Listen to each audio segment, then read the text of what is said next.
Hola, buenos días a todos. Yo soy la doctora Tania Gisela Delgado Guzmán, soy residente de segundo año de alergia e inmunología clínica y el día de hoy vamos a ver el caso clínico de inmunología. Agradezco la asesoría de la doctora en medicina María del Carmen Sara Hernández para la realización de esta presentación. Vamos a comenzar con la ficha de identificación. Es una paciente con iniciales BCV de género femenino. Esta paciente se vio por el medio particular. La vio la doctora Carmen Zárate con una edad de 7 años. El interrogatorio fue indirecto, fue a través de la madre y la ocupación de esta paciente pues es estudiante.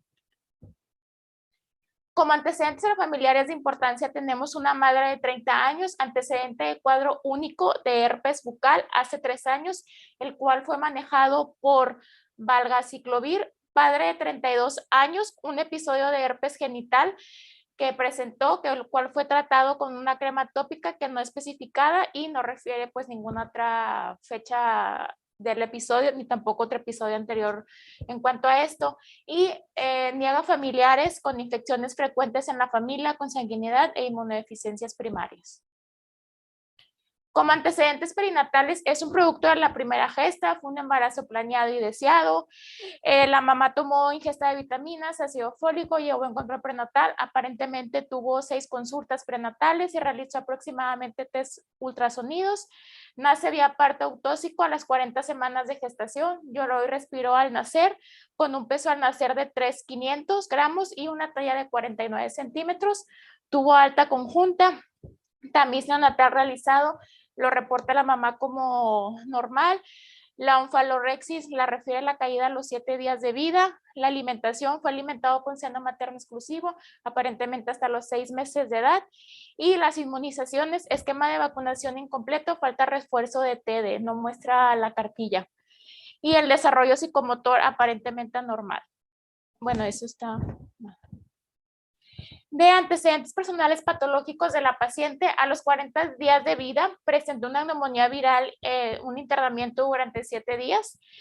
Al año de edad refiere la mamá que tuvo cuadros de recurrentes de infecciones de vías aéreas superiores y al primer año de edad le realizaron a esta paciente adenoidectomía y colocación de tubos de ventilación y también refiere que acudió con un alergólogo particular, el cual le realizó pruebas al medio ambiente a la edad de 3 años de edad, las cuales fueron positivas a un pasto no especificado y al árbol roble.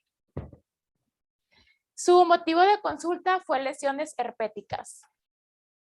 Ella inicia padecimiento actual a los 36 meses de edad al presentar lesiones herpéticas en puentes nasal, las cuales remiten 2 veces por año apareciendo en puente nasal y además también en ambos párpados. Sin embargo, en las últimas semanas se presentan con mayor frecuencia, refiere que se presentan cada 4 o cada 6 semanas y niega fiebre, pérdida de peso o algún otro episodio.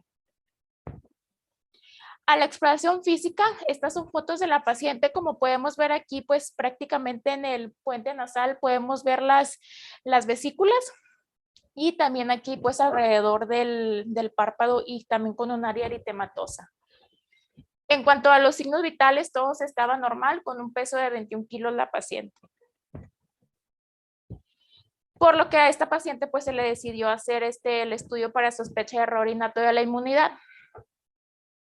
En cuanto al perfil de inmunoglobulinas, tenemos que todas estaban dentro de parámetros normales. En cuanto a la subpoblación de linfocitos, también estaban todos normales y se le pidió estudio para herpes simple, donde tenemos que el único alterado es el herpes simple tipo IgG con un valor de 22.11, herpes simple tipo IgM estaba con un valor normal de 5.8 unidades, herpes simple tipo 2 IgG 3.29 y el herpes simple tipo 2 IgM 3.58.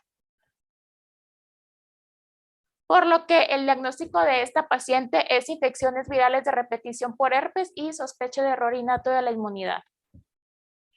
Por lo que vamos a hacer una revisión de las deficiencias de la inmunidad innata.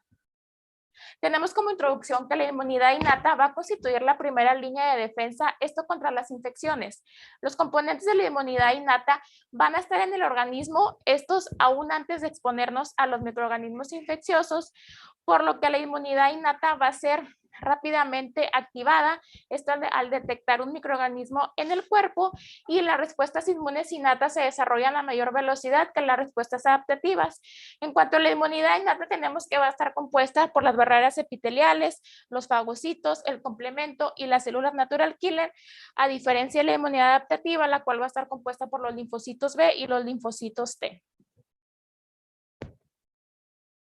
Bueno, en cuanto a las principales infecciones de la inmunidad innata, tenemos que esta va a tener diversos patrones moleculares, los cuales van a estar asociados a patógenos, y entre sus principales funciones van a ser que reconocen estructuras moleculares típicas de microorganismos patógenos. También tienen distintas especies de microorganismos, los cuales van a expresar diferentes PAMPs.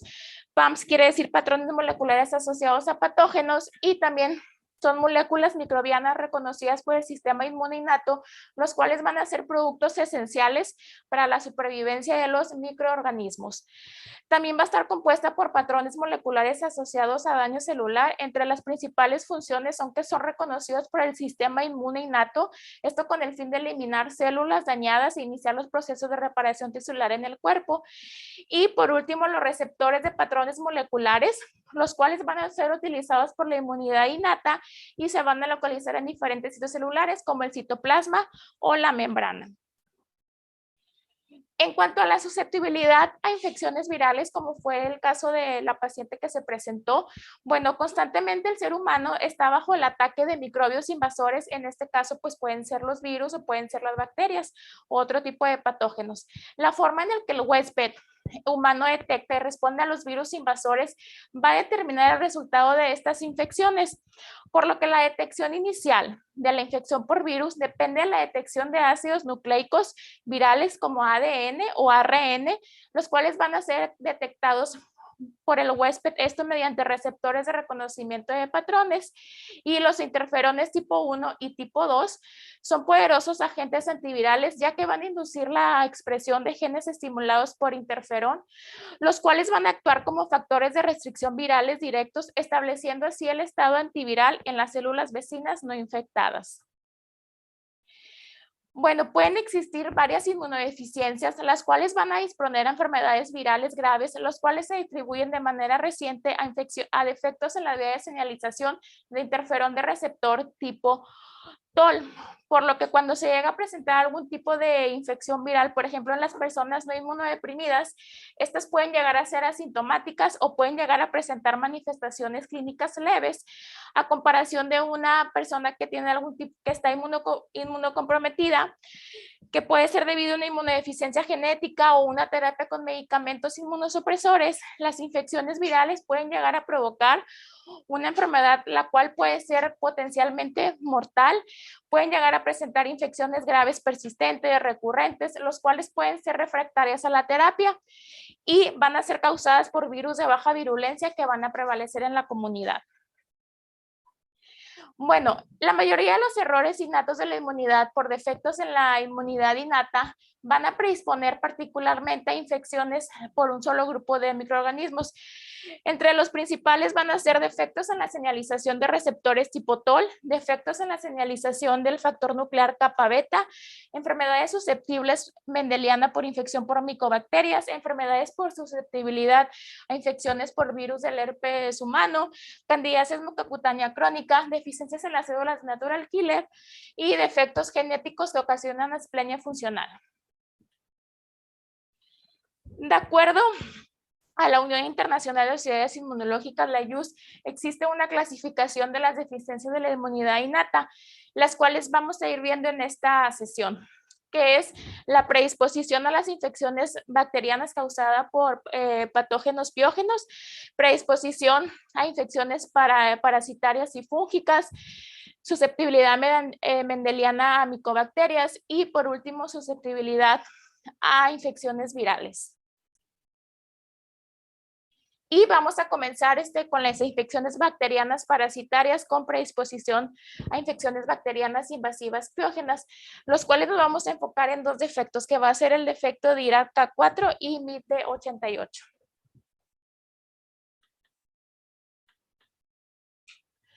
Bueno, en cuanto a las deficiencias de IRAK4 y MID88, tenemos que los receptores tipo TOL, es decir, TLR, van a ser una familia de receptores de reconocimiento de patrones, los cuales van a mediar el reconocimiento de los patrones moleculares asociados a patógenos, lipolisacáridos de bacterias gram negativas, ácidos lipoproteicos de bacterias gram positivas, lipoproteínas bacterianas, flagelina, ácidos nucleicos microbianos.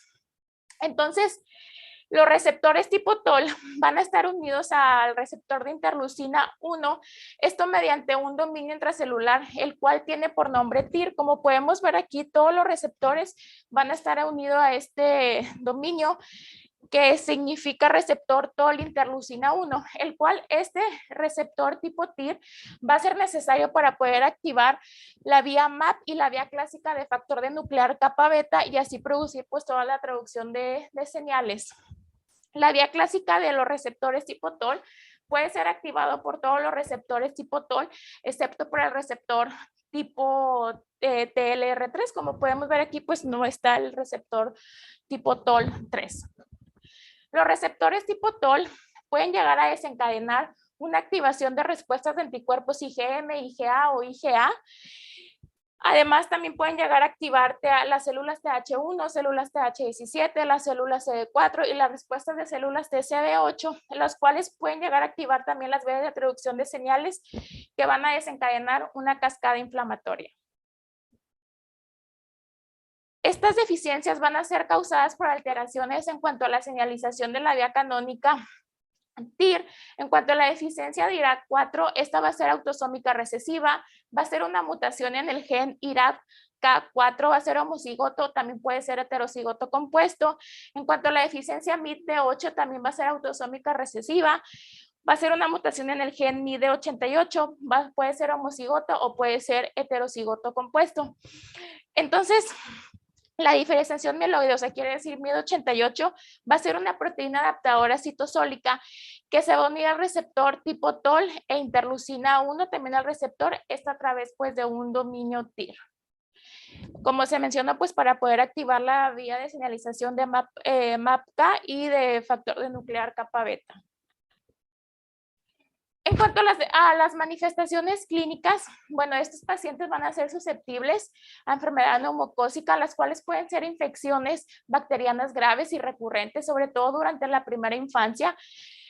También van a ser susceptibles a infecciones bacterianas piógenas invasivas. Entre los principales patógenos tenemos el Streptococcus pneumoniae, Staphylococcus aureus o Pseudomonas aeruginosa. La mayoría de los pacientes se menciona que van a sufrir una infección, esto durante la vida antes de los 2 años, y también pueden llegar a presentar infecciones del tracto respiratorio superior y también infecciones en la piel. Las infecciones bacterianas invasivas también pueden llegar a ser meningitis, sepsis, artritis, osteomielitis y abscesos profundos de órganos y tejidos internos. También en estos pacientes va a ser característico que la fiebre o la elevación de las proteínas de la C reactiva se van a desarrollar de manera lenta a pesar de que estos pacientes tengan algún tipo de infección grave. Y también se notificó un caso de un paciente por BCG que tiene una mutación de MID de 88. También otro paciente se ha identificado el retraso en la separación del cordón umbilical en pacientes con deficiencia de IRAK4 y los pacientes pueden llegar a mejorar con la edad. Sin embargo, hay pocas infecciones fuera de la primera década en pacientes con estas deficiencias. En cuanto al diagnóstico, bueno, va a haber una abolición de todas las respuestas de receptores tipo TOL, excepto del receptor tipo TOL3 y todas las respuestas de receptor interleucina 1, menos de interleucina 1 beta, interleucina 18. En esos pacientes el perfil de inmunoglobulina se puede llegar a encontrar normal, sin embargo también se ha encontrado que puede haber hipergamaglobulinemia. Las respuestas normales de anticuerpos específicos a los antígenos proteicos, y también en estos pacientes puede haber respuestas normales de células T y B específicas de antígeno con 3 notables excepciones, entre las cuales puede ser deterioro de la migración de neutrófilos, las células de la zona marginal B, IgM o IgD o CD27 van a estar reducidas, las respuestas de anticuerpos IgG, IgM específicos frente a neumococos e isomegalotininas van a estar alteradas en hasta el 50% de los pacientes. En cuanto al tratamiento, en estos pacientes lo principal va a ser la prevención de las infecciones y también dar antibióticos profilácticos, por lo que va a ser que es importante que estos pacientes tengan las inmunizaciones en cuanto a Streptococcus pneumoniae, Haemophilus influenzae y Neisseria meningitidis. También a esos pacientes se les puede administrar inmunoglobulina B de manera intravenosa. En cuanto a la profilaxis antibiótica, deben de recibir profilaxis durante toda la vida, la cual va a ser por medio de trimethoprim o sulfamethoxazol y penicilina V. Y a estos pacientes, cuando se sospeche que tengan algún tipo de infección, se les debe de administrar de manera rápida pues los antibióticos, y como ya se mencionó, los fiebres o marcadores inflamatorios no van a estar elevados luego que estos pacientes presenten algún tipo de infección. Y ahora vamos a ver de la clasificación de infecciones bacterianas y parasitarias. Vamos a ver la predisposición a infecciones parasitarias y fúngicas. Que dentro de esta clasificación pues entra la candidiasis mucocutánea crónica. En cuanto a la candidiasis mucocutánea crónica, esta describe un síndrome de infección superficial crónico recurrente de la piel, las uñas o las membranas, las cuales van a ser causadas de manera típica por el patógeno Candida albicans. La candidiasis mucocutánea crónica, esta se va a limitar a la enfermedad mucocutánea y puede llegar a conducir infecciones fúngicas invasivas. También se ha encontrado que se asocia con varias inmunodeficiencias primarias, y los defectos en la inmunidad innata pueden llegar a predisponer a la candidiasis. Los pacientes con candidiasis mucocutánea crónica, excepto por deficiencia de CARD9, rara vez o nunca van a desarrollar una enfermedad fúngica invasiva. Bueno, los receptores de reconocimiento de patrones como los receptores tipo TOL y los receptores de lectina tipo C van a ser necesarios, esto para la defensa antifúngica del huésped. Por lo que el receptor tipo 4, el receptor de manosa, la lectina 2 y la lectina 3 y la molécula de adhesión intracelular específica de células dendríticas no integrina 3, estos van a estar en la pared celular externa, donde va a atacar la Candida albicans. En cambio, la lectina 1 y la lectina tipo C reconocen los betaglucanas en la porción interna de la pared celular. También pueden llegar a emitir señales, esto a través de SICA2 y CARD9. También se pueden llegar a activar las respuestas, esto mediante el factor de nuclear beta, la cual va a producir citocinas proinflamatorias como interleucina 1 beta, interleucina 6, interleucina 23, lo cual va a estimular a la célula TH17. Esto pues va a ser esencial para la defensa de patógenos antifúngicos. Bueno, durante los últimos años se llegan a informar varias mutaciones, las cuales pueden llegar a afectar las vías innatas y adaptativas de la inmunidad fúngica, lo que confirma y aumenta la compresión de la inmunidad fúngica. Entre las principales mutaciones de las cuales vamos a hablar en esta sesión está la mutación por ganancia de función de STAT1 y la deficiencia de CARD9. Bueno, vamos a comenzar con la deficiencia de ganancia de fusión STAT1. El STAT1 va a codificar un factor de transcripción, esto a través de los receptores de interferón. Tras la activación del receptor interferón, los JAK van a fosforilar el receptor, el cual desencadena la fosforilización de STAT1, y este se dimeriza y se traslada al núcleo, donde activa la transcripción de genes inflamatorios. Como podemos ver aquí, entonces si hay alguna mutación, pues no va a suceder todo este paso. Entonces existen más de 65 mutaciones diferentes en pacientes con STAT1, los cuales familiares van a ser 61% y esporádicas un 39%. ¿Qué es lo que va a pasar en este tipo de defecto? Bueno, el aumento de la actividad de STAT1, este va a depender realmente de la mutación específica, por lo que en esta padecimiento va a haber una desfosforilación de STAT1, la cual se va a encontrar alterada. Y también la principal hipótesis de la candidiasis mucocutánea crónica es que hay un aumento de la actividad de STAT1, el cual reduce la transcripción dependiente de STAT3, y todo esto pues va a afectar la proliferación del linaje TH17, esta respuesta en cándida, por lo que va a traer una disminución de TH17 y TH22. Entre las principales manifestaciones clínicas, se considera que STAT1 GOF es la etiología genética más común de candidiasis mucocutánea, eso en un 61% de los pacientes. Los principales órganos que van a ser pues infectados por la candidiasis mucocutánea va a ser la cavidad oral en un 90%, el esófago en un 65%, la vulva vagina en un 65%, también la piel también 65% y las uñas en un 60%. La candidiasis esofágica se considera que es un factor de riesgo, esto para el desarrollo posterior de estenosis y carcinoma de células escamosas de esófago, y el principal patógeno en un 95% de la candidiasis mucocutánea crónica va a ser la Candida albicans. También estos pacientes van a llegar a presentar infecciones fúngicas invasivas, los cuales van a ocurrir en un 10% de los pacientes. Puede haber en un 2/3 de los pacientes algún tipo de neumonía fúngica, la cual entre los principales patógenos va a ser Pneumocystis jirovecii, aspergilosis, Cryptococcus y histoplasma. Y la candidiasis sistémica solo va a ocurrir en pacientes que están con inmunosupresión o que tienen algún antecedente de alguna cirugía gastrointestinal. También las mutaciones de ganancia de función STAT1 van a predisponer a la enfermedad micótica invasiva y de la mucosa, y las infecciones bacterianas van a ocurrir en el 74% de los pacientes, van a ser principalmente sinopulmonares y cutáneas, y los episodios recurrentes de neumonía bacteriana van a predisponer a bronquiectasias, las cuales van a complicar la deficiencia de STAT1 en el 21% de los pacientes. También estos pacientes pueden llegar a presentar infecciones por micobacterias como VSG y tuberculosis en un 6%. También pueden llegar a presentar enfermedad diseminada en un 1/3 de los casos. Pueden llegar a presentar infecciones virales en 38%. Los principales patógenos van a ser virus del herpes, molusco contagioso, y también pueden llegar a presentar verrugas. Estos pacientes también están susceptibles a enfermedad autoinmune. Entre las principales enfermedades autoinmunes tenemos la enfermedad tiroidea autoinmune, diabetes tipo 1, deficiencia de la hormona del crecimiento, insuficiencia suprarrenal, vitiligo, alopecia, citopenias autoinmunes, hepatitis autoinmune.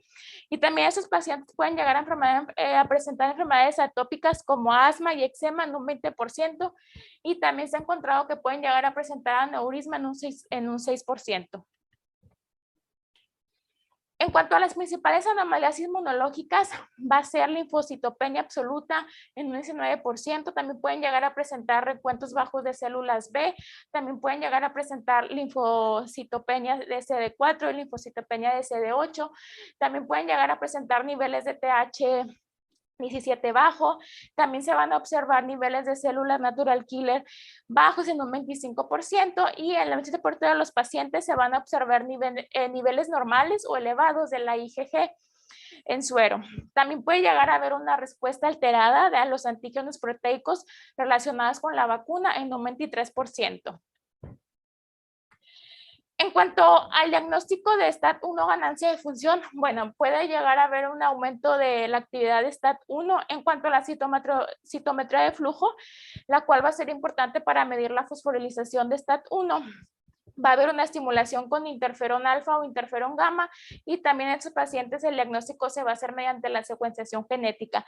En cuanto al tratamiento, estos pacientes deben de recibir terapia con azol. Se puede llegar a observar una resolución completa del 40% de los pacientes a 60%, y los pacientes restantes pueden llegar a lograr una remisión parcial.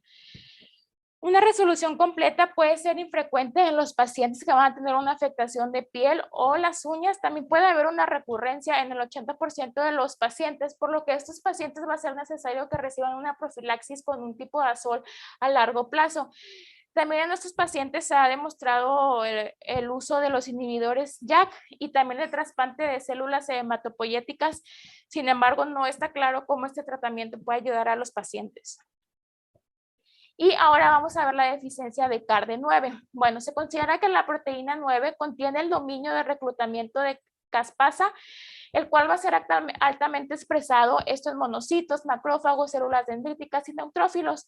La deficiencia de CARD9 va a estar causada por mutaciones bialélicas de LOF en CARD9. Las mutaciones homocigotas se identifican en el 80% de las familias, y las mutaciones heterocigotas compuestas se van a observar en el 20%. Entre las principales mutaciones está la de K295X y K289X, los cuales van a ser responsables del 50% de todos los casos notificados. Bueno, estos pacientes van a presentar durante la cuarta o quinta década de la vida, el 40% van a ser pacientes de la edad adulta, pueden llegar a presentar infecciones mucosas o sistémicas, las cuales van a ser causadas por hongos de determinados filos, y también se considera que esta es la única inmunodeficiencia la cual predispone a candidiasis mucocutánea y sistémica, y el patógeno más frecuente pues es la Candida albicans.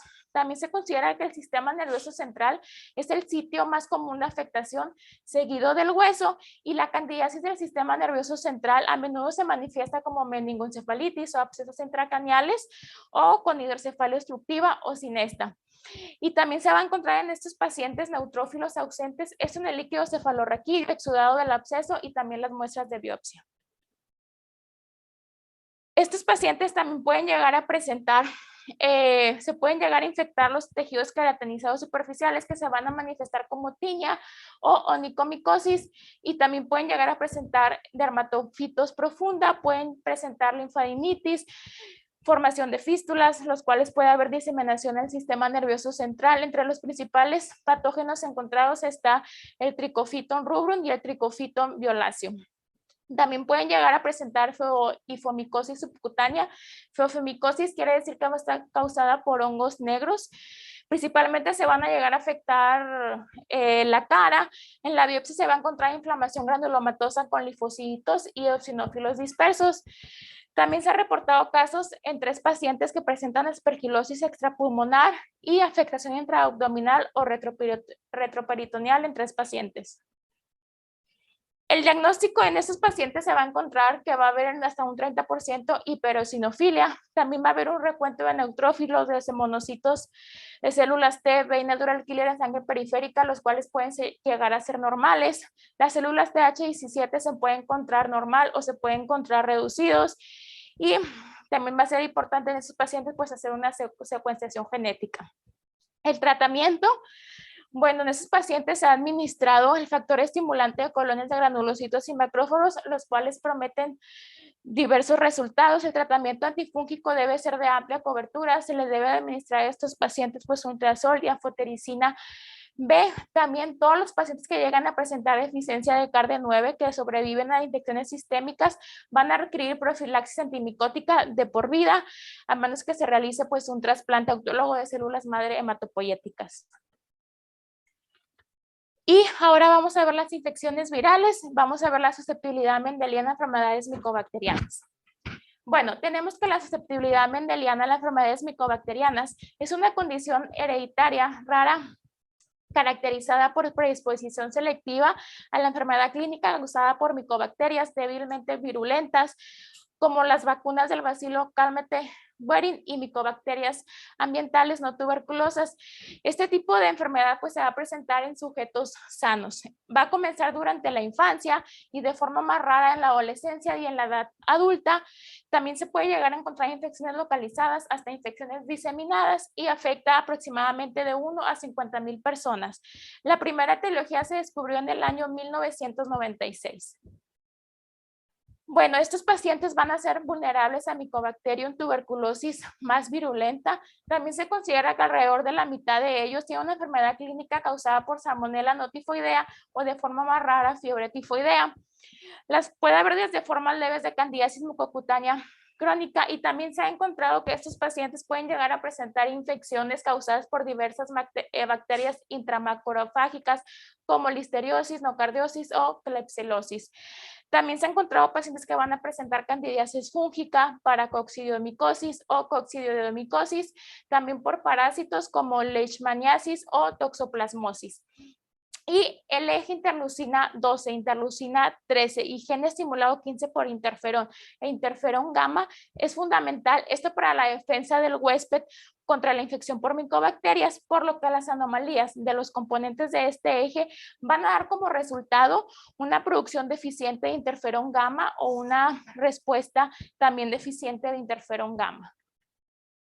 Entonces, ¿qué es lo que pasa en estos pacientes? Bueno, se considera que la célula fagocítica, que va a ser la principal que ayuda a combatir infecciones, que la cual va a estar mediada por los macrófagos, va a ser que la célula fagocítica va a secretar interleucina 12p40 e interleucina 12p35, el cual estimula las células TH1 y las células natural killer, que es esta, la cual se va a unir al receptor de interleucina 12, que lo cual va a estar compuesta por dos subunidades, que es la subunidad beta 1 y beta 2, que también se va a unir un tipo de sinasa, que es la TICA2.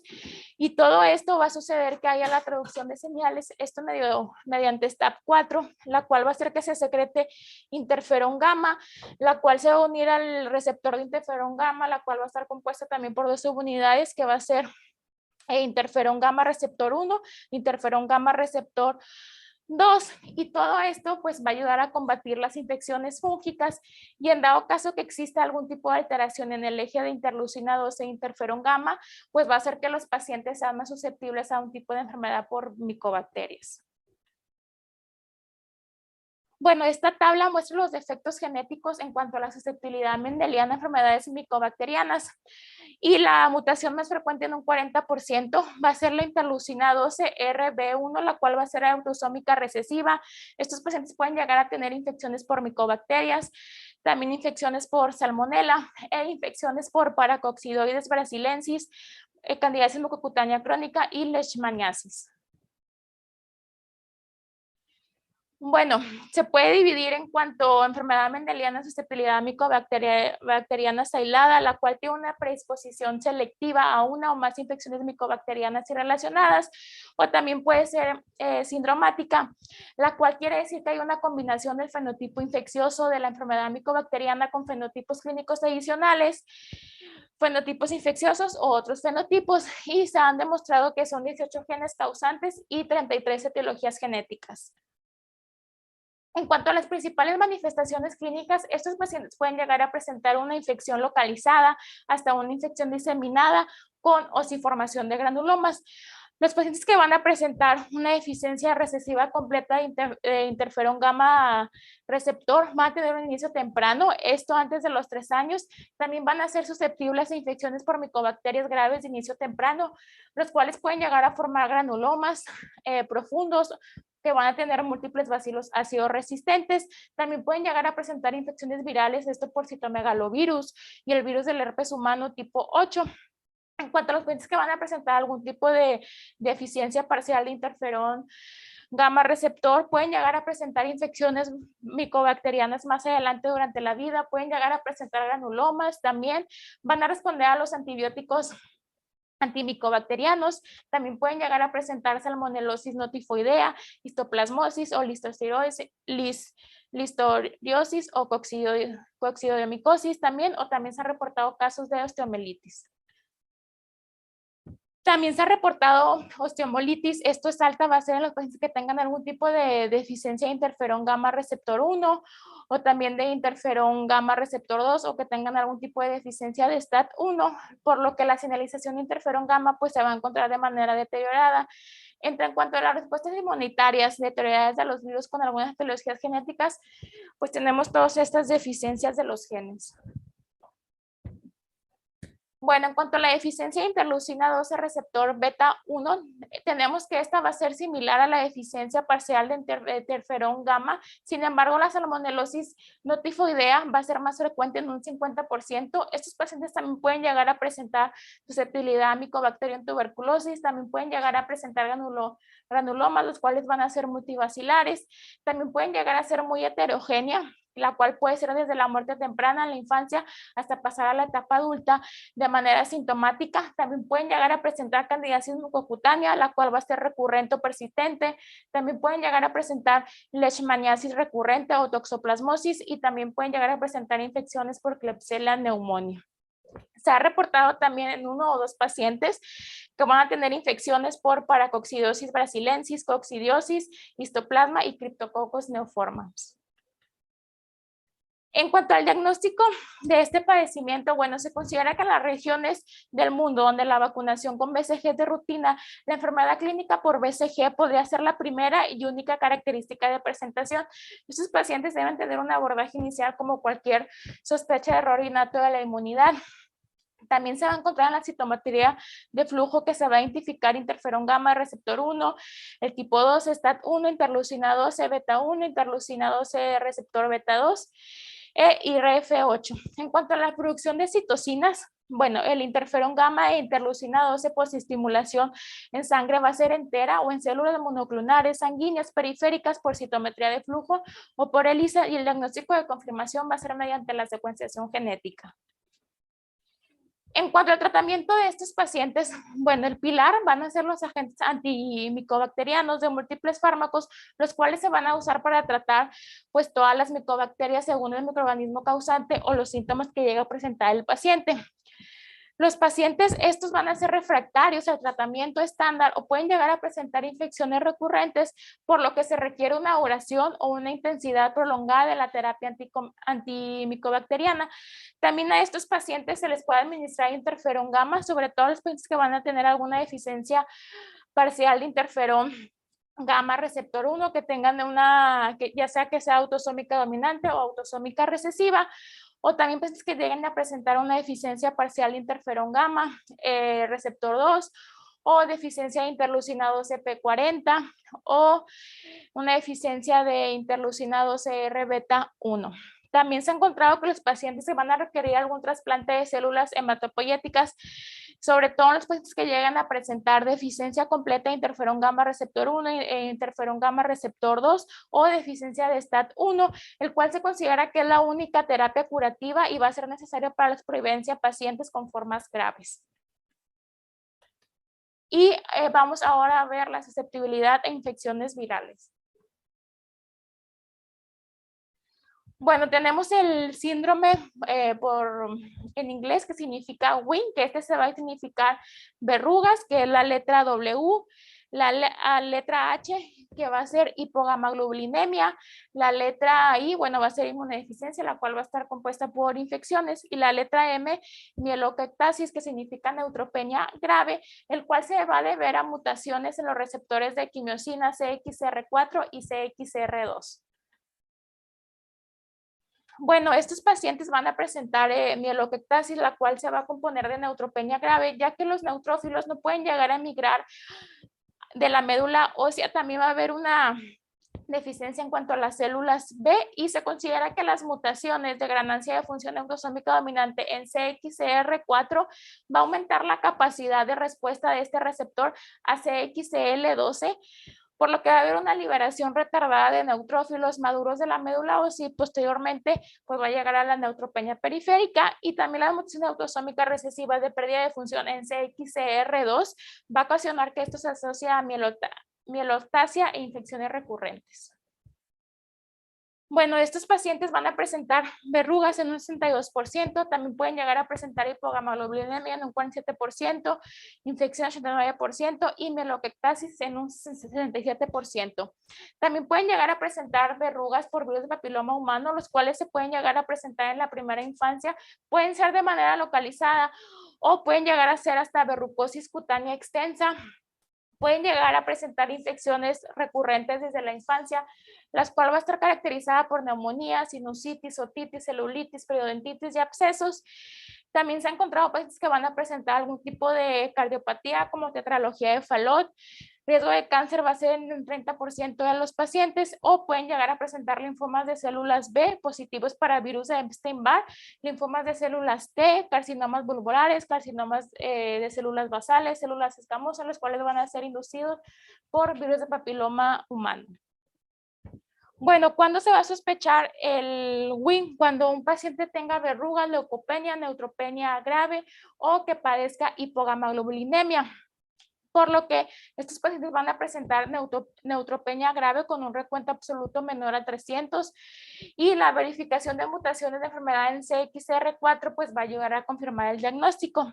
En cuanto al examen de la médula ósea, se va a encontrar que hay hipercelularidad mieloide con anomalías morfológicas, y en ese tipo de células se va a encontrar que hay apoptosis, pignóticos, núcleos hipersegmentados y múltiples vacuolas citoplasmáticas pequeñas. En cuanto al tratamiento de estos pacientes, bueno, para tratar las infecciones y si hay hipogamaglobulinemia, pues hay que administrarle a este paciente inmunoglobulina, ya sea de manera intravenosa o de manera subcutánea. En cuanto a la neutropenia, no hay un tratamiento recomendado, sin embargo, puede ser opcional brindarle a este paciente de granulocitos crónicos, que puede ser la dosis a 1 a 2 microgramos por kilo por día, o para tratar las verrugas se puede llegar a dar imiquimod de manera tópica, o ya como manera experimental también se ha encontrado que se puede administrar un antagonista de CXR4 que va a ser el plerixafor, el cual demostró una mejoría en los recuentos absolutos de linfocitos, monocitos y neutrófilos, el cual disminuye la carga de verrugas y la frecuencia de infección. Y esto se puede ofrecer ya que las verrugas pueden llegar a ser resistentes al tratamiento local, y el alto riesgo de transformación maligna de las verrugas genitales es motivo de preocupación, por lo que se requiere pues un seguimiento de manera cuidadosa. Otro tipo de patología va a ser la epidermosplasia verruciforme, la cual se va a encontrar que hay una deficiencia de EBER1 y EBER2. Se considera que es un trastorno hereditario raro con una susceptibilidad extremadamente aumentada a la infección por virus del papiloma humano, el cual va a llegar a afectar a la piel. También va a haber un desarrollo temprano de verrugas planas, refractarias y generalizadas, y puede llegar a haber pitiriasis versicolor. También va a haber susceptibilidad al virus de papiloma humano tipo 3 beta en verrugas planas, o al virus de papiloma humano tipo 5, esto en carcinomas. Y como podemos ver en esta imagen, las verrugas pues van a ser realmente pues muy grandes. El tipo de mutación pues va a ser autosómica dominante. En cuanto a las manifestaciones clínicas, estos pacientes van a presentar pues múltiples verrugas, las cuales van a ser susceptibles al virus de papiloma humano, y pueden llegar a existir dos tipos de presentación, el cual van a ser durante la infancia o pueden llegar a presentar durante la etapa adulta. Durante la infancia van a ser verrugas planas, benignas, que van a ser causadas por el virus de papiloma humano tipo 3 y 10, las cuales van a comenzar durante la infancia o durante la primera infancia. Las lesiones van a comenzar en las zonas que van a ser expuestas al sol, pueden ser hipo o hiperpigmentadas, y pueden generalizarse en las extremidades, en cuello y tronco. Las membranas mucosas rara vez se van a encontrar pues involucradas. Las lesiones típicas son planas o se pueden llegar a presentar como máculas similares a la pitiriasis versicolor. Como podemos pues es un adulto, ver en esta imagen pues las verrugas prácticamente llegan a deformar por las extremidades. En cuanto a los adultos, pueden llegar a ser lesiones malignas verrugosas, las cuales van a ser causadas por VPH tipo 5 o VPH tipo 8. Van a ser localizadas casi siempre en áreas las cuales van a estar expuestas al sol, que se desarrollan en más de un tercio de los casos, esto después de la segunda década de la vida. Las lesiones se pueden llegar a convertir en malignidad, como queratosis actínica, si se van a localizar sobre todo en la frente. El cáncer se desarrolla de forma lenta y sobre todo localmente pues van a llegar a destruir, y con extensión progresiva, y puede llegar a haber metástasis, lo cual se ha observado pues en algunos pacientes. En cuanto al diagnóstico, bueno, va a ser importante identificar la presencia de VPH. Esto puede ser mediante PCR o hibridación in situ. También se puede llegar a hacer una biopsia, pues también tiene que haber una correlación con la historia clínica.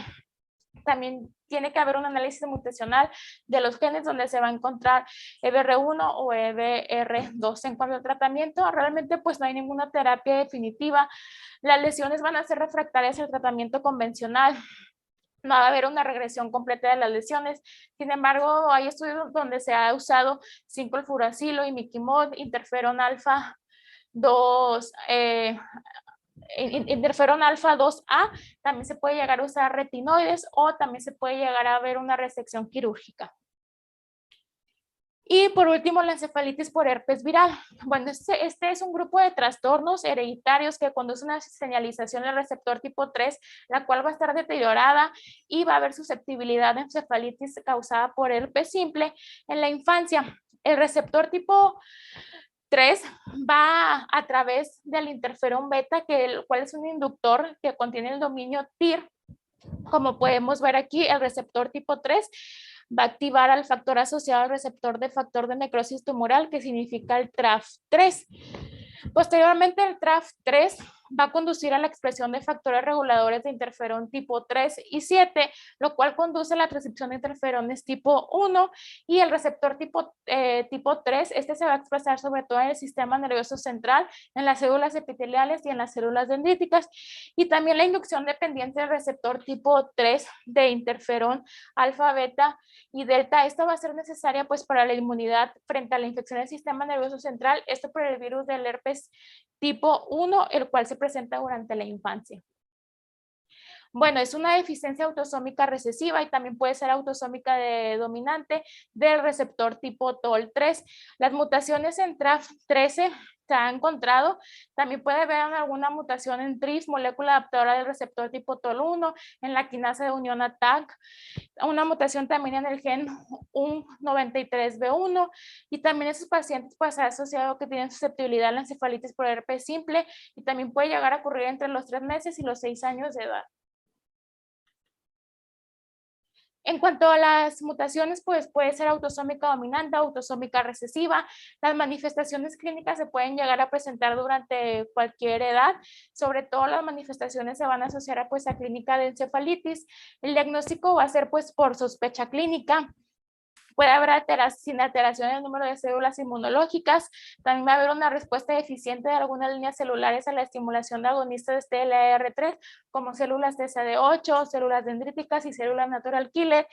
Y en cuanto al tratamiento, pues va a ser con aciclovir en pacientes que tengan alguna alteración de la vía dependiente del receptor tipo TOL3. También se le puede dar a estos pacientes interferón alfa recombinante en pacientes que tengan algún tipo de deficiencia de TLR3, un K3B, TRAF3, TRIP, TBK1 e IRF3 durante algún episodio pues agudo de encefalitis por herpes. Y ya como conclusiones personales, bueno, tenemos que los trastornos del sistema inmunitario innato van a ser un subconjunto importante de las inmunodeficiencias primarias. Los defectos inmunitarios innatos pueden llegar a tener susceptibilidad por infecciones bacterianas, virales y fúngicas, y por lo que es importante la identificación y el abordaje temprano de las inmunodeficiencias, esto pues para mejorar el pronóstico y la evolución de estos pacientes. Y ya sería todo por mi parte.